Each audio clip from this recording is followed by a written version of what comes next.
You ever walk into a store in a foreign country and think, wait, this is actually affordable? That's basically what happened to millions of people in Lebanon and Argentina. They thought they were living in stable, prosperous countries. Spoiler alert, they weren't. Picture this. It's 1999, and you're chilling in Buenos Aires. You've got Argentine pesos in your wallet. But here's the crazy part. 1 peso equals $1. Like literally, the government said so. You're walking around feeling like a baller because your money is as good as dollars. You fly to Miami and buy 2 TVs because why not? Your currency is strong. Or imagine you're in Beirut in 2019. You deposit $100,000 in the bank. The Lebanese pound has been pegged to the dollar at 1,500 pounds per dollar for over 2 decades. Your banker smiles, shakes your hand, tells you your money is safe. Everything seems fine. Everything is not fine. Both countries were running what I call the fake wealth scam. They were pretending to be rich while the foundation was literally crumbling underneath.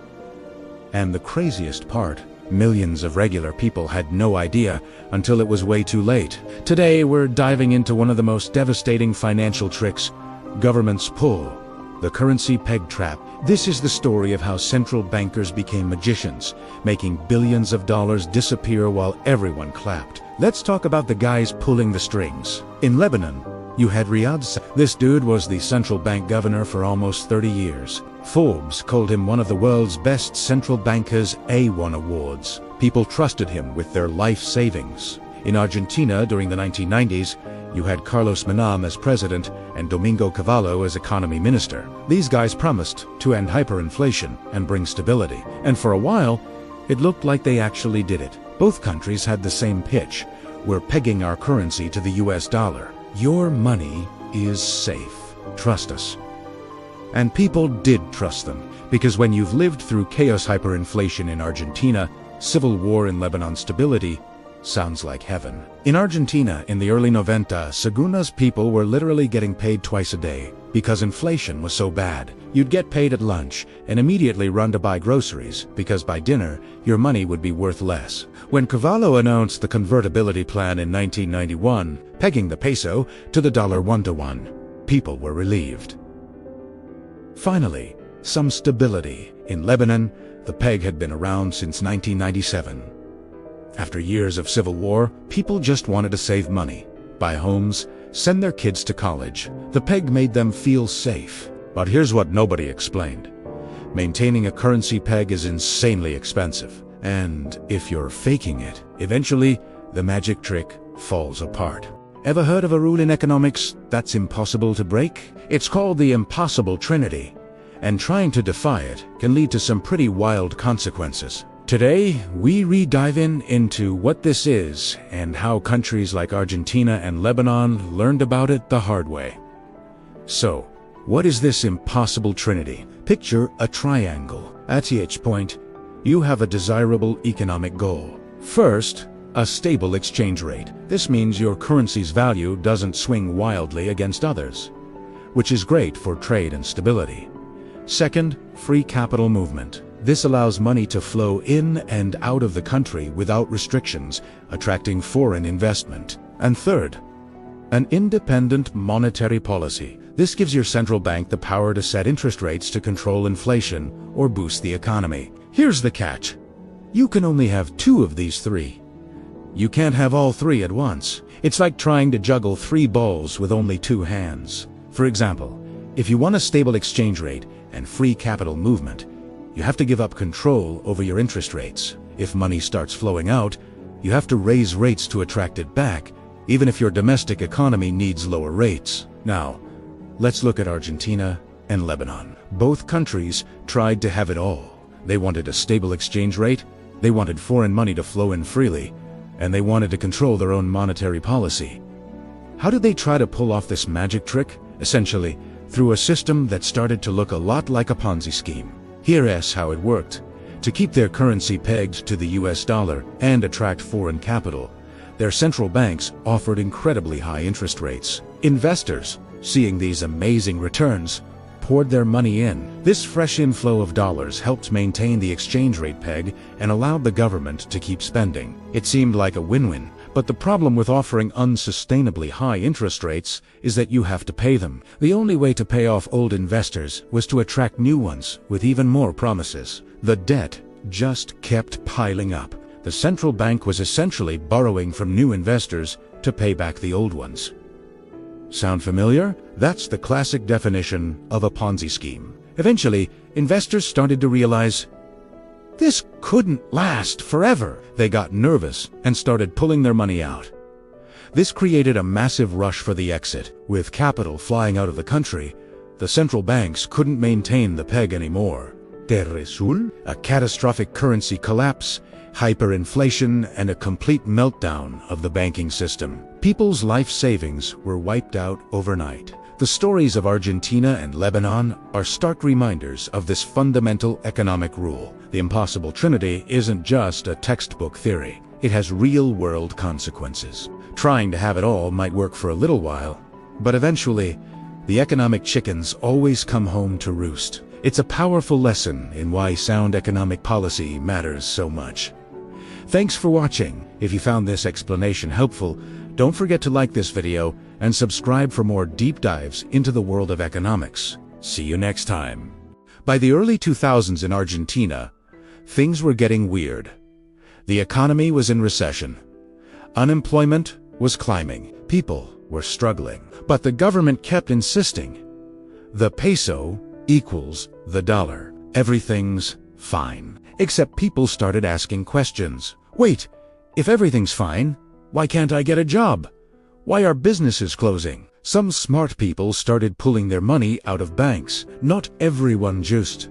The wealthy, the connected, the ones who could see the writing on the wall. The government got nervous. In December 2001, they did something insane. They froze bank accounts. Literally, if you had money in the bank, you couldn't take it out. Maybe 250 pesos per week. That's Italiano. They called it the Corralito. The little fence, like they were putting your money in a playpen for its own protection. People lost their minds. Can you imagine? You've got your life savings in the bank, and the government says, sorry, you can't have it. Riots broke out. People banged pots and pans in the streets. The president resigned.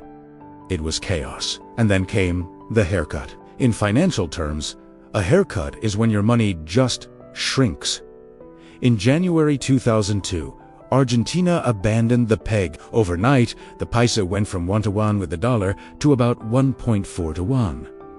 Then it kept falling. Within months, it was 3 to 1 or worse. If you had 100,000 pesos in the bank, which was supposed to be equal to $100,000, suddenly you had maybe $30,000 in real purchasing power. Your savings just evaporated. People who had dollar accounts in Argentine banks got it even worse. The government forcibly converted their dollars to pesos at the old rate, 10 to 1. Imagine working your whole life, saving every penny, and then watching 70% of it disappear because your government lied about the strength of its currency. Lebanon's haircut was even more brutal. Fast forward to 2019. Lebanon's economy was struggling, but the peg held 1,500 Lebanese pounds to the dollar, just like always. Then in October 2019, everything fell apart. People started demanding their dollar deposits. The banks didn't have them. The central bank didn't have enough reserves. The whole thing was a house of cards. Banks started imposing capital controls. Basically, you couldn't access your own money. Sound familiar? At first, they said it was temporary, just a few weeks. Weeks became months. Months became years. If you tried to withdraw dollars, the bank would say, sorry, we'll give you Lebanese pounds at the official rate. But there was no official rate anymore. $3 were trading at 15,000 pounds, then 30,000, then 90,000. People's life savings evaporated. A doctor who had saved $100,000 over 20 years would go to the bank and be told, sure, you can withdraw in pounds at the fake rate, which meant getting maybe $5,000 or $10,000 in real value. Some people got desperate. There were stories of people holding up banks, just to access their own money. Not robberies, they just wanted what was theirs. One guy walked into a bank with a gun and demanded his own deposits so he could pay for his father's cancer treatment. Is that a robbery or just tragic desperation? The worst part, the rich and connected got their money out. Politicians, bankers, wealthy elites, they saw the crash coming and moved their money abroad months or years earlier. Regular people, they got destroyed. This is where the impossible Trinity catches up. Both Argentina and Lebanon tried to cheat the system. They wanted a stable currency.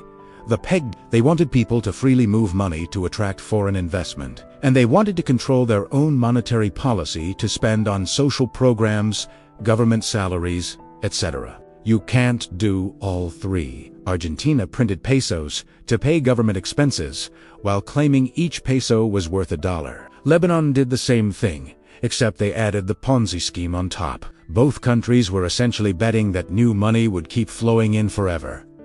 That confidence would never break, that nobody would ever want to cash out all at once. But that's not how it works.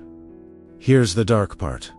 While millions of regular people lost everything, some people made bank. In Lebanon, there are allegations that Riad Salameh and his associates moved hundreds of millions, maybe of the country before the collapse. Salameh denies wrongdoing, but European prosecutors are investigating him for money laundering and embezzlement. In Argentina, wealthy elites who saw the collapse coming moved their money abroad. They got dollars out before the freeze. They bought property in Miami, opened offshore accounts, protected their wealth. Meanwhile, the middle class, the nurses, teachers, small business owners, they trusted the system. They kept their money in local banks, and they got crushed. This is the real crime of the currency peg trap. It's not just an economic policy mistake. It's a wealth transfer from the poor and middle class to the rich and connected. The people running the scheme know it's unsustainable. They just don't care because they'll be fine either way. So, how do you spot a currency peg trap before it collapses?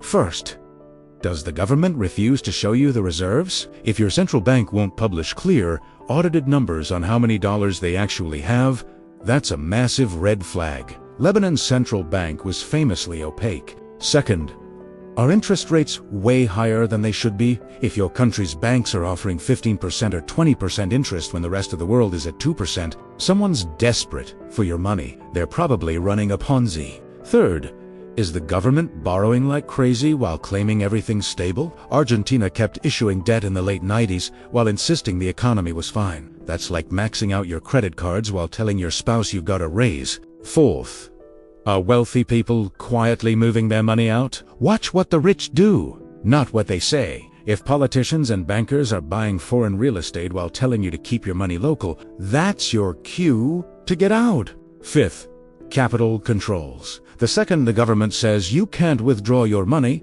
or you can't send money abroad, it's already too late. That's not protection, that's a trapdoor closing. The human cost is staggering. In Argentina, the 2001 crisis destroyed the middle class. Poverty rates doubled. People who had stable careers suddenly couldn't afford food. Families that had been saving for their kids' education saw those dreams vanish. In Lebanon, as of early 2025, people are still locked out of their deposits. The currency is still in free fall. The economy has shrunk by more than half. Doctors, engineers, teachers, educated professionals are fleeing the country. You might be wondering, why would any government do this? Don't they know it's gonna crash eventually? Here's the thing. Governments make short-term decisions based on political survival, not long-term economic health. In Argentina, the Menem government needed to show stability after years of hyperinflation. The peg worked for a while. It got them re-elected. By the time it collapsed, they'd already been in power for a decade. In Lebanon, politicians used the peg to maintain the illusion of prosperity while they looted the state. They borrowed billions, skimmed off the top, and when it all fell apart, they blamed external factors. Politicians operate on election cycles 2 years, 4 years, maybe 6. A currency peg can hold for a decade or more if you're lucky, so from their perspective, it's someone else's problem. Plus, the alternative is painful. Letting your currency float freely means accepting that it might weaken. That looks bad. It means inflation, which people hate. It means making hard choices about government spending. Pegging the currency is the easy way out. It's a painkiller that masks the disease instead of curing it. So where else are we seeing currency peg traps? Hong Kong has a dollar peg that's held since 1983.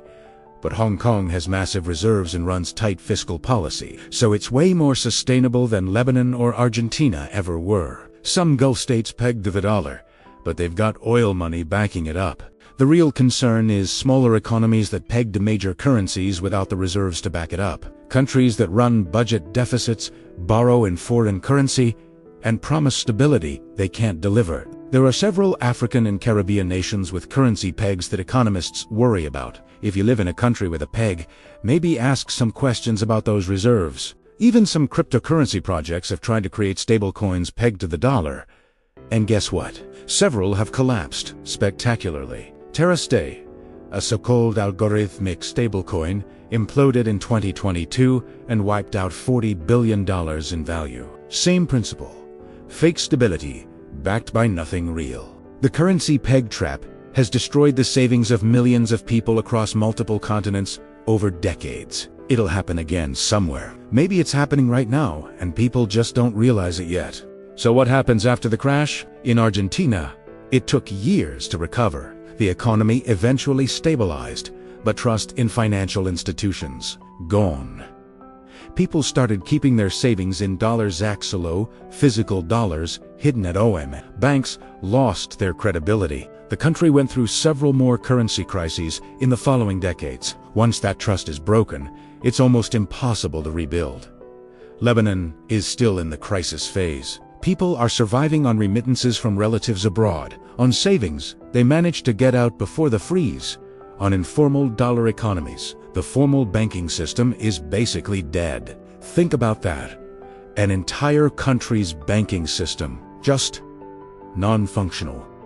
People can't get mortgages, can't get business loans, can't even access their own deposits. Everything runs on cash, on informal networks, on trust between individuals, because there's zero trust in institutions. The brain drain continues. Anyone with skills and options leaves. The people left behind are either too poor to leave or too committed to stay, despite everything.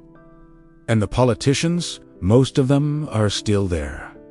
Still in power. Still making promises. Let's zoom out and talk about what this actually means for people. In Argentina, there's a whole generation who grew up during that crisis and learned to never trust banks, never trust the government, never save in pesos. Can you blame them? In Lebanon, doctors, engineers, teachers-educated professionals are fleeing the country, brain drain on a massive scale. The people who could rebuild Lebanon are leaving because they can't trust the system anymore. And think about the psychological damage. You work hard. You save money. You do everything right. You're not trying to get rich quick, you just want security. And then your government steals it from you through financial trickery. That breaks something fundamental. Trust in institutions. Faith in the future. The belief that hard work pays off. The currency peg trap is really a symptom of a bigger problem. Governments trying to maintain an illusion instead of dealing with reality. Argentina didn't want to admit that its economy wasn't as strong as developed nations. Lebanon didn't want to admit that years of corruption had hollowed out its economy. But reality always wins eventually. You can't fake being rich forever. If you're just a regular person trying to protect your money, what do? First, diversify. Don't keep all your money in one currency, especially if that currency is pegged and you live in a country with shaky fundamentals. Hold some dollars, some euros, maybe some gold. Spread the risk. Second, be skeptical of promises. When a government or bank promises returns that seem too good to be true, they probably are. Financial engineering is just a fancy term for kicking the can down the road. Third, watch what the rich do. This isn't about class warfare, it's about information. Wealthy people have better access to information about what's really happening in the economy. If they're moving money abroad, pay attention. Fourth, Have an exit plan. If you live in a country with a currency peg and you see warning signs, have a plan for getting at least some of your money out. Open a foreign bank account if you can. Buy assets that hold value across borders. Fifth, don't trust capital controls. If your government says we're just temporarily restricting withdrawals for everyone's protection, that's code for the system is collapsing and we're trying to contain the panic. Get out before the gates close. Remember that your government's #1 priority is its own survival, not your financial well-being. They'll say whatever they need to say to prevent panic, even if it means lying about the state of the reserves. The tragedy is that the people who create these systems, the politicians, the central bankers, the connected elites, they usually escape the consequences. They get their money out, they have foreign passports. They land on their feet. It's the regular people who suffer, the people who trusted the system. Is there any good news? Maybe. Maybe the lesson is that these collapses eventually force countries to deal with reality. Argentina, after decades of crises, finally elected leaders willing to make hard choices. Whether that works out remains to be seen. Lebanon is still in the depths of it, but crises create opportunities for change. Maybe this forces a restructuring of the entire corrupt political system. Maybe a new generation of leaders emerges that actually tries to build something sustainable. Or maybe not. The currency peg trap is one of the clearest examples of how financial systems can be weaponized against regular people. It's sold as stability, as protection, as a path to prosperity, but it's really a mechanism for transferring wealth from the many to the few. From the trusting to the cynical, from the powerless to the powerful. And the most frustrating part, it's all legal. These aren't criminals in masks robbing banks. These are central bankers in suits, praised by international institutions, winning awards, giving speeches about fiscal responsibility, until it all falls apart. And then they disappear to their villas in France or their condos in Miami, while the people who trusted them stand in line at banks that will never give them their money back. These crises are opportunities. Not for the rich, they'll be fine either way, but for societies to wake up and demand better, to demand transparency, to demand accountability, to demand that governments actually serve the people instead of looting them. The problem is systemic. Currency pegs are just one tool in a larger toolkit of financial manipulation. Governments also use inflation, debt monetization, confiscatory taxation, and outright capital controls to extract wealth from their citizens. But the currency peg is particularly insidious because it masquerades as the opposite of what it is. It pretends to be stability when it's actually creating massive risk. It pretends to be protecting your wealth when it's actually setting you up for a haircut. Understanding this pattern is crucial, not just for people living in countries with pegs, but for anyone who wants to understand how modern financial systems work. Because even in countries without explicit currency pegs, governments are constantly trying to manage perceptions, control narratives, and maintain confidence, even when the fundamentals don't support it. The COVID-19 pandemic showed us how quickly stable systems can become unstable. Massive money printing, unprecedented government spending, supply chain disruptions, these things exposed the fragility of systems that seemed rock solid just months before. Currency pegs are just the most extreme, most obvious version of a broader phenomenon. Governments pretending they have more control over economic reality than they actually do. Here's the bottom line. Stability is expensive. A real currency peg requires massive reserves, disciplined fiscal policy, and a willingness to subordinate everything else to maintaining that peg. Hong Kong does it. Singapore does it. It's possible. But most countries trying to peg their currency are doing it for the wrong reasons. They're trying to fake prosperity instead of building it. They're using the peg to hide economic problems instead of solving them. And when the house of cards falls, regular people pay the price. If your government tells you the currency is stable but refuses to show you the reserves, run. If your bank is offering interest rates that seem too good to be true, they are. Run. If wealthy people are quietly moving money abroad while telling you everything's fine, run. The currency peg trap is one of the most devastating financial scams governments pull because it's legal. It's wrapped in the language of stability and prosperity, and by the time people realize what's happening, it's too late. Argentina has been through this multiple times. They'll probably go through it again. Lebanon is living through it right now. And somewhere else, some government is probably setting up the next one. Your job is to not be the person who realizes too late. Stay skeptical, stay informed. Diversify your assets. Watch what the elites do, not what they say. Have an exit plan, because when the magicians finally run out of tricks, you want to be ready. Remember, this isn't financial advice. I'm just telling you about economic disasters. But maybe, just maybe, learn from other people's mistakes before they become yours. The warning signs are always there if you know what to look for. Opaque central banks, unsustainably high interest rates, capital flight among the wealthy, government borrowing despite claims of stability. These red flags appeared in Argentina before 2001. They appeared in Lebanon before 2019. They'll appear again somewhere else. The question is, will you see them in time? Stay safe out there.